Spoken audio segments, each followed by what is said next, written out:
Materi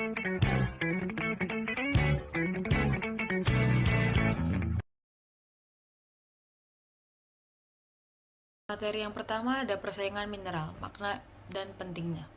Persaingan monopolistik sebagai bentuk organisasi pasar di mana terdapat banyak penjual produk yang heterogen atau terdiferensiasi dan masuk serta keluar dari industri tersebut cukup mudah dalam jangka panjang. Persaingan monopolistik merupakan gabungan dari persaingan dan monopoli. Persaingan monopolistik paling umum terjadi di sektor retail dan jasa sektor-sektor ekonomi seperti pakaian, tekstil katun, dan pengelolaan makanan di tingkat nasional. Sedangkan pada tingkat lokal seperti makanan cepat saji, toko sepatu, pom bensin, salon kecantikan, toko obat, dan restoran pizza, yang semuanya berlokasi berdekatan. Perusahaan yang bersaing secara monopolistik dapat menentukan karakteristik produk, jumlah biaya penjualan seperti iklan yang harus dikeluarkan, serta harga dan kuantitas produk. Selanjutnya, penentuan harga dan output jangka pendek. Persaingan monopolistik menghasilkan produk yang terdiferensiasi, kurva permintaan yang dihadapinya memiliki kemiringan negatif. Tetapi karena terdapat banyak substitusi yang dekat untuk produk tersebut, kurva permintaan memiliki elastisitas harga yang tinggi. Kurva pada gambar di slide menunjukkan bahwa tingkat output terbaik dari perusahaan persaingan monopolistik tipikal atau representatif dalam jangka pendek adalah 6 unit dan diberikan oleh titik E, di mana MR sama dengan MC pada Q lebih besar daripada 6, MC lebih besar daripada MR, dan total laba perusahaan yang meningkat dengan mengurangi output. Untuk menjual tingkat output terbaik, yaitu 6 unit, perusahaan mengenakan harga $9 per unit, karena pada Q sama dengan 6, ATC sama dengan $7, pesaing monopolistik memperoleh laba AF sama dengan $2 per unit, dan AFBC sama dengan $12 secara total. Kemudian ada penentuan harga dan output jangka panjang.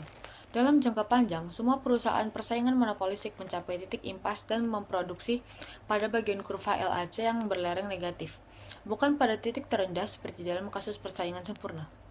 Pada grafik dalam slide, kurva permintaan yang dihadapi oleh perusahaan persaingan monopolistik yang khas atau representatif dalam jangka panjang, kurva permintaan D-aksen adalah lebih rendah dan lebih elastis terhadap harga daripada kurva permintaan D yang dihadapi perusahaan dalam jangka pendek, yaitu karena lebih banyak perusahaan memasuki pasar persaingan monopolistik dalam jangka panjang atau tertarik oleh keuntungan yang dapat diperoleh setiap pesaing monopolistik memiliki pangsa pasar yang lebih kecil dan kurva permintaan yang lebih elastis terhadap harga karena rentang persaingan produk yang lebih besar. Selanjutnya ada variasi produk dan biaya penjualan. Suatu perusahaan dapat meningkatkan pengeluarannya untuk variasi produk dan upaya penjualan guna meningkatkan permintaan produknya dan membuat lebih inelastis terhadap harga. Variasi produk mengacu pada perubahan dalam beberapa karakteristik produk yang dilakukan oleh pesaing monopolistik guna membuat produknya lebih menarik bagi konsumen. Misalnya, produsen dapat mengurangi kadar gula sereal sarapan dan menyertakan hadiah kejutan kecil dalam setiap kemasan. Sedangkan biaya penjualan adalah semua biaya yang dikeluarkan perusahaan untuk mengiklankan produk, menambah tenaga penjualan, menyediakan layanan yang lebih baik untuk produk mereka, dan lain-lain. Variasi produk dan biaya penjualan dapat meningkatkan penjualan dan laba perusahaan, tetapi juga menyebabkan biaya tambahan. Selanjutnya ada variasi produk dan biaya penjualan. Suatu perusahaan dapat meningkatkan pengeluarannya untuk variasi produk dan upaya penjualan guna meningkatkan permintaan produknya dan membuat lebih inelastis terhadap harga. Variasi produk mengacu pada perubahan dalam beberapa karakteristik produk yang dilakukan oleh pesaing monopolistik guna membuat produknya lebih menarik bagi konsumen. Misalnya, produsen dapat mengurangi kadar gula sereal sarapan dan menyertakan hadiah kejutan kecil dalam setiap kemasan. Sedangkan biaya penjualan adalah semua biaya yang dikeluarkan perusahaan untuk mengiklankan produk, menambah tenaga penjualan, menyediakan layanan yang lebih baik untuk produk mereka, dan lain-lain. Variasi produk dan biaya penjualan dapat meningkatkan penjualan dan laba perusahaan, tetapi juga menyebabkan biaya tambahan. Oke, selanjutnya yaitu kita membahas oligopoli. Nah, jadi pasar oligopoli ini adalah suatu kondisi pasar di mana hanya ada beberapa perusahaan besar yang mendominasi suatu industri. Jadi kata oligopoli itu berasal dari bahasa Yunani yang terdiri dari oligos yang berarti sedikit dan polien yang berarti menjual. Jadi bisa dapat disimpulkan oligopoli itu pasar yang dikuasai oleh sedikit penjual. Nah, ciri-ciri dari pasar oligopoli sendiri yang pertama terdiri dari sedikit penjual untuk produk homogen atau berbeda. Nah, lalu selanjutnya sumber oligopoli ini mirip dengan monopoli. Nah, selanjutnya itu persaingan dapat mempengaruhi tindakan perusahaan lain dalam industri. Nah, selanjutnya pengambilan keputusan manajerial dalam oligopoli jauh lebih rumit karena respon kompetitor yang tidak dapat diprediksi. Nah, lalu selanjutnya yaitu model oligopoli. Nah, model-model tersebut ini adalah model kurva permintaan yang bengkok, persaingan dan harga, dan permainan pengaturan Keitel, dan model capital page lady. Nah, lalu kita akan membahas model kurva permintaan yang bengkok. Jadi, kurva permintaan yang bengkok itu adalah sebuah konsep dalam ekonomi yang sering dikaitkan dengan sumber pasar oligopoli. Nah, kurva ini menggambarkan hubungan yang tidak linear antara harga suatu produk dengan jumlah yang diminta oleh konsumen. Bentuknya yang khas seperti sudut yang tajam atau bengkok mencerminkan perilaku unik perusahaan dalam pasar oligopoli. Nah, dalam model ini, oligopolis itu mengakui adanya saling ketergantungan tetapi bertindak tanpa kolusi untuk menjaga harga mereka tetap konstan meskipun dalam kondisi biaya dan permintaan yang berubah-ubah, dan lebih memilih untuk bersaing berdasarkan kualitas, iklan, pelayanan, dan bentuk-bentuk persaingan lainnya. Lalu selanjutnya adalah persaingan bukan harga. Nah, persaingan bukan harga ini adalah strategi bisnis yang efektif untuk membedakan diri dari pesaing dan membangun loyalitas pelanggan. Nah, teori permainan ini dapat menjadi alat yang berguna untuk menganalisis suatu situasi persaingan yang kompleks dan merumuskan strategi yang optimal. Nah, misalnya itu di industri makanan dan minuman, perusahaan makanan dan minuman itu seringkali bersaing dalam hal rasa, kemasan, dan nilai gizi produk ketimbang di permainan harga mereka.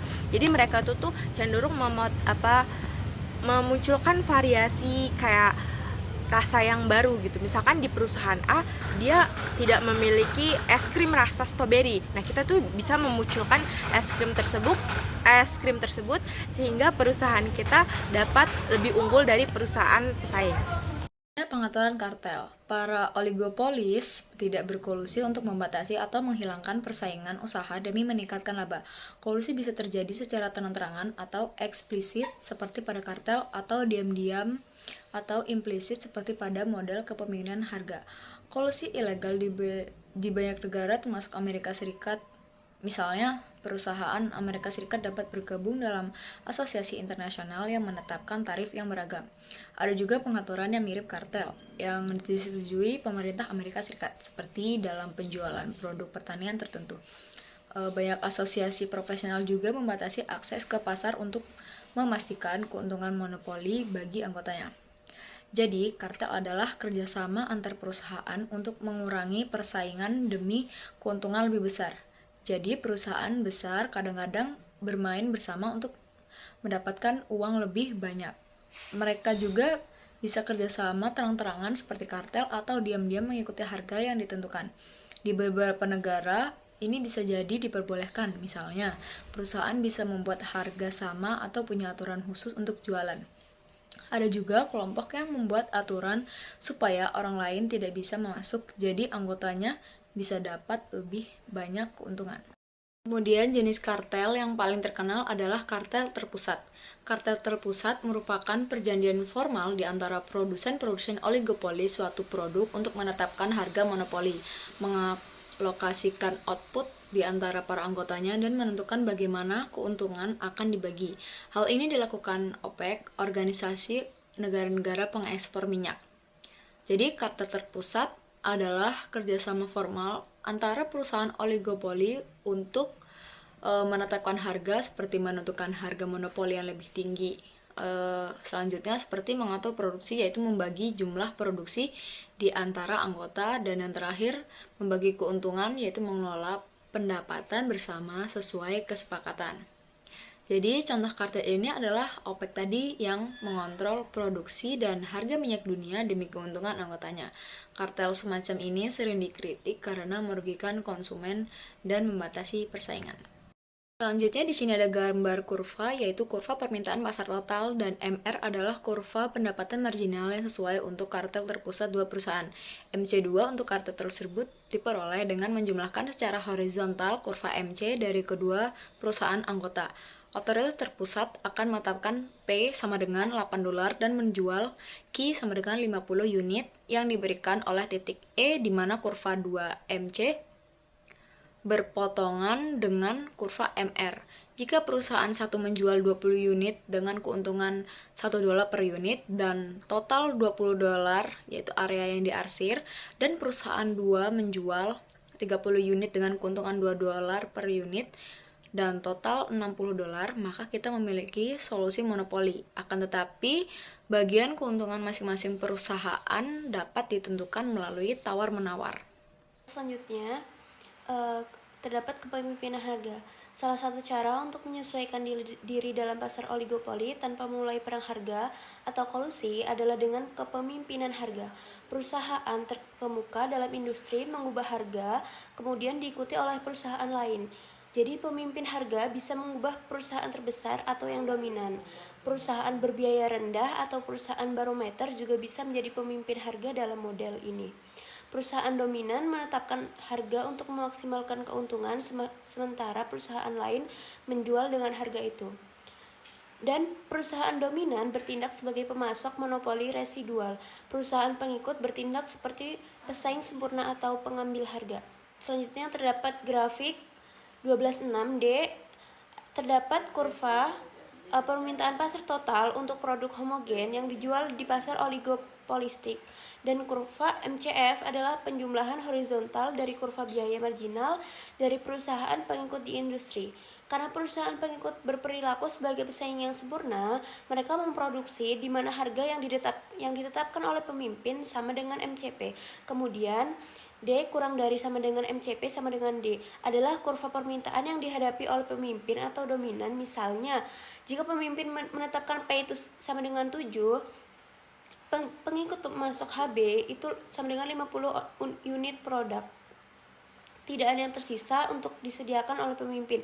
Ini memberikan intersepsi vertikal titik H pada D. Jika pemimpin menetapkan P sama dengan 6 lebih dari MCP sama dengan JR sama dengan 40 unit, meninggalkan RC sama dengan JN sama dengan 20 unit yang akan disediakan oleh pemimpin titik N pada D. Jadi pada P sama dengan 2, MC itu sama dengan 0 pada titik T. Dan pemimpin akan menghadapi jumlah total yang diminta pasar pada titik F.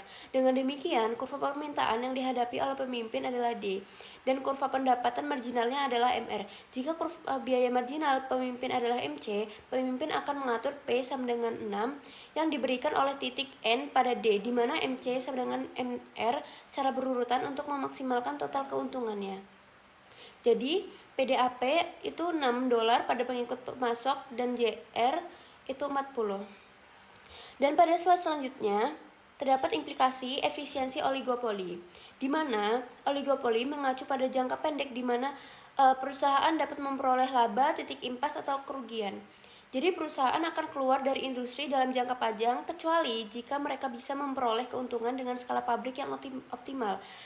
Ketidakpastian dalam industri oligopoli membuat sulit bagi perusahaan menentukan tingkat output dan pabrik terbaik untuk masa depan. Baik, yang selanjutnya pada slide implikasi efisiensi oligopoli dalam jangka panjang. Oligopoli dapat menimbulkan efek-efek yang merugikan sebagai berikut. Yang pertama, perusahaan-perusahaan oligopolis tidak menghasilkan kurva LAC seperti perusahaan yang bersaing secara sempurna. Yang kedua, biaya iklan dan perubahan model yang tinggi terjadi pada produk yang terdiferensiasi. Dan yang terakhir, terdapat kekurangan alokasi sumber daya ekonomi dapat terjadi dalam oligopoli. Oke, selanjutnya yaitu model maksimalisasi penjualan. Model maksimalisasi penjualan oleh William Baumol menyatakan bahwa manajer perusahaan modern berusaha memaksimalkan penjualan setelah pengambilan yang memadai. Perusahaan yang lebih besar dapat merasa lebih aman dan mendapatkan penawaran yang lebih baik. Baik, yaitu selanjutnya ialah gambar model maksimalisasi penjualan. Nah, TR itu merujuk pada total pendapatan, TC itu pada total biaya, dan TT pada total laba perusahaan. TT sama dengan TR min TC dan dimaksimalisasi pada 90 US dollar. Pada Q sama dengan 40 unit, di mana selisih positif antara TR dan TC adalah yang terbesar, yaitu di mana kurva TR dan TC itu sejajar. Di sisi lain, TR maksimum pada 250 US dollar, di mana Q sama dengan 50, di mana kemiringan kurva TR atau MR adalah 0 dan TT sama dengan 70 US dollar. Bisa dilihat pada gambar di atas ini. Jika perusahaan harus mendapatkan keuntungan setidaknya 70 US dollar untuk memenuhi batas keuntungan minimum, perusahaan akan memproduksi 50 unit output dan memaksimalkan TR pada 250 US dollar lebih kecil dari 70 US dollar, dengan syarat keuntungan minimum antara 70 US dollar dan 90 US dollar. Bagaimanapun juga batasan laba akan meningkat.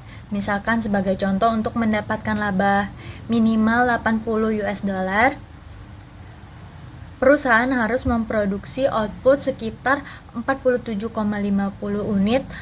Bisa kita lihat gambar di atas ini. Jadi akhirnya jika syarat laba minimum lebih tinggi dari 90 US dollar, yang dapat dilakukan oleh perusahaan adalah memproduksi Q sama dengan 40 dan memaksimalkan TT sebagai 90 US dollar dengan TR sama dengan 240 US dollar. Kepemimpinan harga dalam industri baja. Pada tanggal 15 April 1976, US Steel, produsen baja terbesar di negara tersebut dan pimpinan harga yang diakui di industri ini, mengumumkan kenaikan harga sebesar 6% untuk produk pipa dan tabung, dan kenaikan harga sekitar 7% untuk produk rel baja. Pada tanggal 25 April, Bethlehem Steel, produsen baja terbesar kedua di negara ini, mengumumkan bahwa mereka akan menyampaikan kenaikan harga US Steel pada produk pipa, tubing, dan relnya agar sejalan dengan pengumuman kompetitif baru-baru ini. Tindakan dua perusahaan baja terbesar ini secara praktis menjamin dukungan di seluruh industri untuk kenaikan harga. Sebelum dukungan di seluruh industri untuk kenaikan harga tersebut mengumumkan bahwa Bethlehem, beberapa produsen besar lainnya telah mengatakan bahwa mereka juga akan menyampaikan pergerakan harga US Steel. Ini adalah salah satu dari banyak contoh kepemimpinan harga di industri baja yang juga umumnya terjadi di industri besar lainnya, dan menawarkan bukti nyata kolusi harga diam-diam dalam ekonomi Amerika Serikat sendiri. Bagian kesimpulan, di mana struktur pasar terbagi menjadi monopoli, persaingan sempurna, dan oligopoli. Dalam pasar, monopoli hanya ada satu penjualan yang menguasai pasar dan menetapkan harga dengan sedikit atau tidak ada pesaing. Sebaliknya, pesaing sempurna melibatkan hanya penjual dan pembeli, di mana produk bersifat homogen dan harga ditentukan oleh mekanisme pasar. Sementara itu, dalam pasar oligopoli hanya ada beberapa perusahaan besar yang mendominasi dengan pengaruh signifikan terhadap harga dan pesaing yang ketat. Setiap jenis pasar ini memiliki dampak yang berbeda terhadap kesejahteraan konsumen dan dinamika ekonomi sendiri.